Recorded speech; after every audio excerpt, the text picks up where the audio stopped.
This should be a pretty fun video because what I thought was going to be a simple fix is not very simple at all. Not at all. Not at all.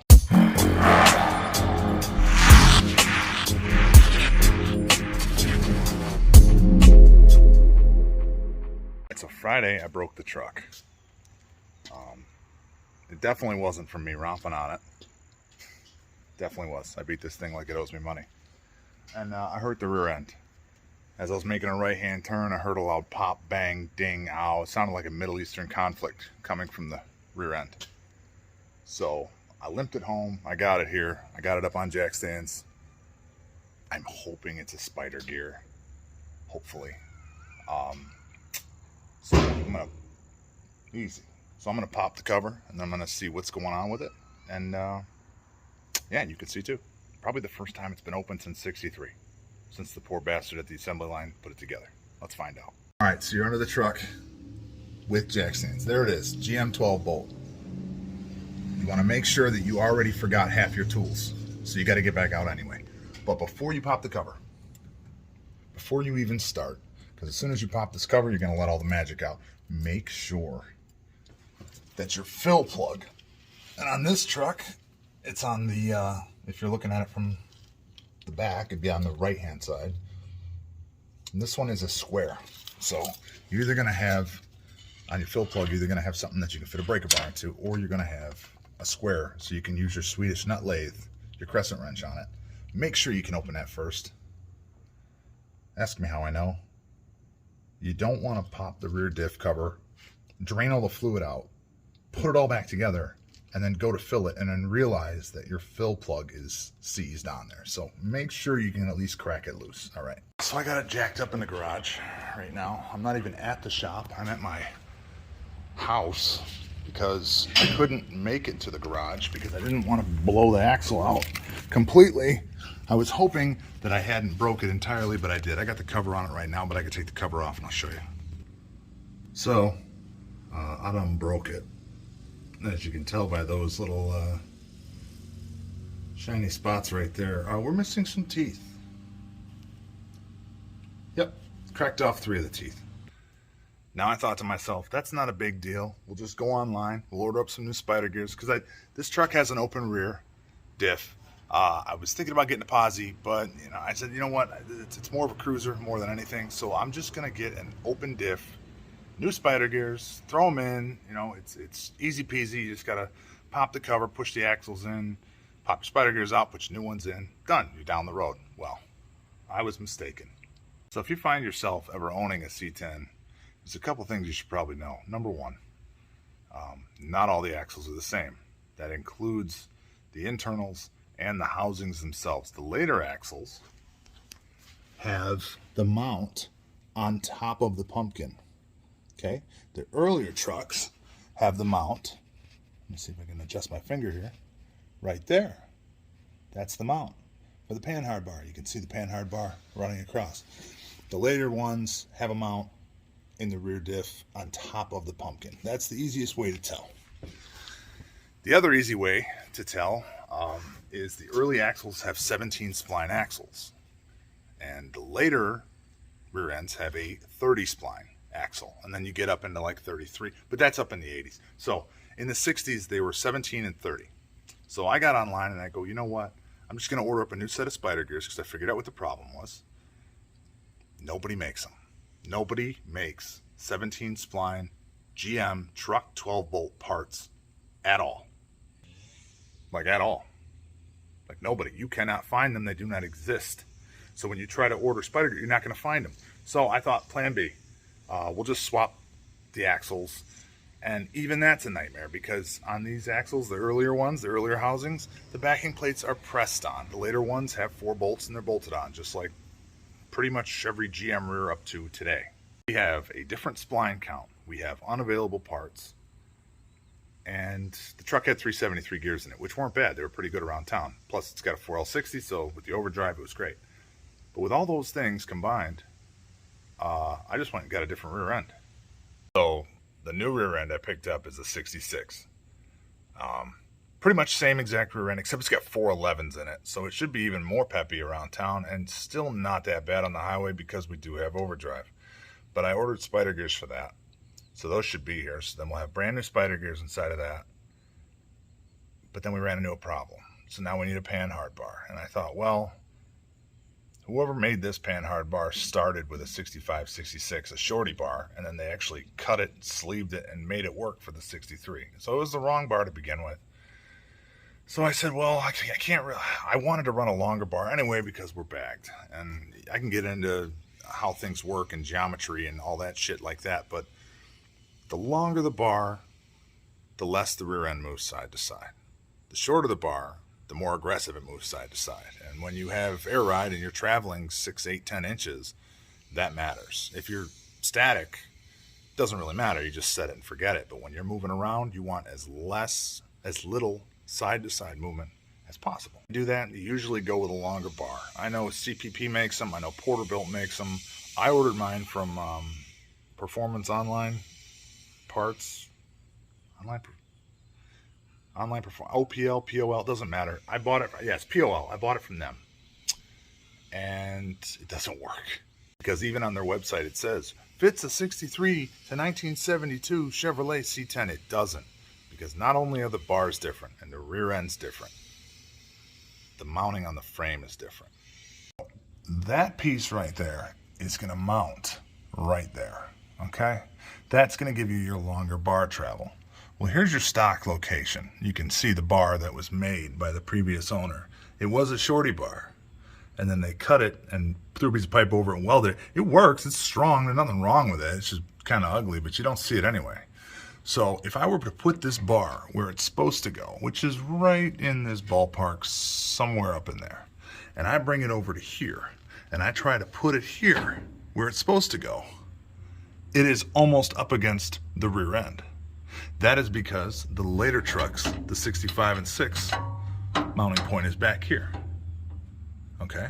So if it's further back here, and this one's over there where it's supposed to be in that ballpark, we're clear of the rear end. I know it's kind of hard to see because I'm not underneath it showing it to you, but I can guarantee you that that bar hits. Let's see, which way would this go? It would sit like this. That bar hits right here. So you have an option. You can either buy the right bar if you want to wait.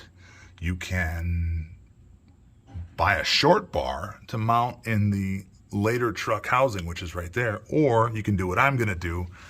Because I already have a C-notch in this truck and I already took 2 rivets out of this mount, I'm just going to pop these rivets out, rebolt this back up because that's my bolt-in C-notch.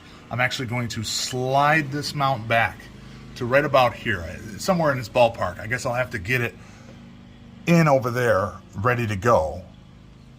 Because this is made for a different frame, it actually binds. It doesn't want to go here. It wants to go here, but this is the mount. So what we're going to do is we're going to take our death wheel and cut a couple slits, hit it with the air hammer, chisel, whatever we got laying around. We're going to pop these rivets. We're going to move this mount back to here. And then not only should the bar fit in there nicer and not bind, but it's also not going to hit the face of the cover. Are we following along? I know it's a lot. Things you got to consider when you're working with old vehicles. You think that they're all the same. They're really not. There's some oddball years. There's some oddball parts. There's some 1-year only stuff. And you don't really know unless you know. So unless you're digging into it or you are a connoisseur of old Chevy trucks, I know I didn't know that information. I know it now. Unfortunately, it's a little late now because everything's broke. But like I said, we're going to move that mount. We should have enough adjustability in the track bar. So when the gears get here, like Amazon said they already did, but they're not, then we're going to take the gears, go to the shop, finish the rear, give it the old Rust-Oleum rebuild, bring it back, slap it in, put the wheels back on, set it down, and then we're going to figure out what we're going to do with our panhard bar. So stay tuned. This is a whole lot more than I thought it was going to be. So there is our bar installed in the truck and attached to the rear end. Now, if you remember, the mount for the original one was right there. and it was out a little bit farther. Remember I said they had to take that shorty bar and make it longer? Well, in the later rears, this one is actually part of the rear end. So it doesn't interfere, so I just left it in there. I mean, you could just bang it out, torch it up, and get it out of there. But now the bar does not touch the rear end, because that was the problem we were having before. Now, I can show you real quick, to the best of my ability, with 2 hands on a creeper and my fat ass under the truck, what I had to do to move this mount. So this mount originally sat right here. Let's see here. 2 bolts, originally rivets, but I put in a C-notch. So these would be rivets, and these are still rivets that I have not knocked out. I had to move this mount back, and I cocked it a little bit. And so now the 2 original, and then these ones. So I moved it back farther. And now the bar doesn't hit the rear end. See, you can see the clearance now. And I don't know if that's the proper way to do it or not, but it has been working out perfect. Like I said, I'm not really sure if that's the proper way to do it, but I can tell you I haven't had any problems. So if maybe you find yourself getting this bar, or you don't really know a whole lot about the difference in the rear ends, and these trucks are different from front to back. I know they all look the same, but they're really not. They all have different little quirks and different little things to them. So this bar will work. You just got to move them out. So yeah, it's that simple. All right, so that's how you do that. Shout out to Performance Online for not knowing dick about these rear ends. I know I didn't. I just kind of took their word for it and went with it. But maybe if you're doing the same thing, now that you've watched this, you're like, oh, wait, no, I have that one, or I have that one, or this goes here. It's just a little bit easier now. You don't have to figure it all out. So the rear end is fixed. Just in time for us to break the transmission. I was at a red light, and I went to take off, doing some spirited driving. I won't say I was beating on it, but I was doing a little bit of spirited driving. And I went to take off, and I heard a loud ass bang, and I lost drive. It was in neutral. And because I just replaced the rear end and the spider gears, I thought, oh, great. You know, I blew up the rear right at this red light. So I went to drop it down. I don't know what made me do it, but I dropped it down into first gear, and it took off. So I don't know if I know I messed the tranny up, but I'm not a 4L60 guru. I'm sure there's one out there that's like, oh, it's this. It's a super simple fix. You're stupid. Or they're going to say, that's toast. Just throw it away and put a new one in. But I haven't lost any gears. So it still has first, second, drive, and overdrive. But it has lost the ability to automatically downshift when you come to a stop. So I don't know. It doesn't really matter. I'm just going to get another 4L60. They're cheap enough. You can find them rebuilt for $600-700. And I'll put a rebuilt 4L60 in it. The reason I'm not going 80 is because I'm not changing my trans mount. I'm not going to get a shorter drive shaft. I just want to drive the truck, so it's going to get another rebuilt 4L60 in it. And then that red motor that I showed you in the back is going to go in the truck, because this engine that's in it right now has been plagued with 10 pounds of oil pressure since the day I put it in. And that might scare some people, but I was just like, you know, let's just let it ride. What's the worst that's going to happen? I'll blow it up. And I have beat this thing like it owes me money all year long, and it's just still 10 pounds of oil pressure at idle when warm. And this thing just rocks and rolls. So, but it's coming out, because I think it might have a problem with the barbell in the back, because I have never once in my life taken a rear cover off one of these motors, because usually I look at them and I'm like, that looks good. And I just throw it in. And I think maybe we're plagued with the barbell in the back, or it's a cam bearing that absolutely is gone. It's a mystery. I can't figure it out. There's no metal in the pan.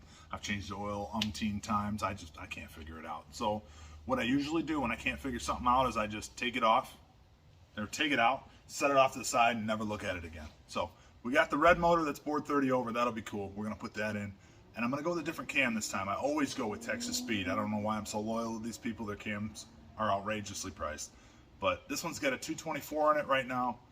I want to switch it up. I'm either going to do a sloppy stage 2, or I'm going to do like I hate to say it, but just like a thumper cam, because it's a 63 Chevy truck with manual steering with no seat belts. It's not really performance oriented. I just want this thing to chop. So if you have a cam idea, or maybe one you have in your car or your truck, or maybe one you just want to see in this rusty shit box, let me know, because I'm open to suggestions. Yeah, that sounds like everything. Thanks for watching.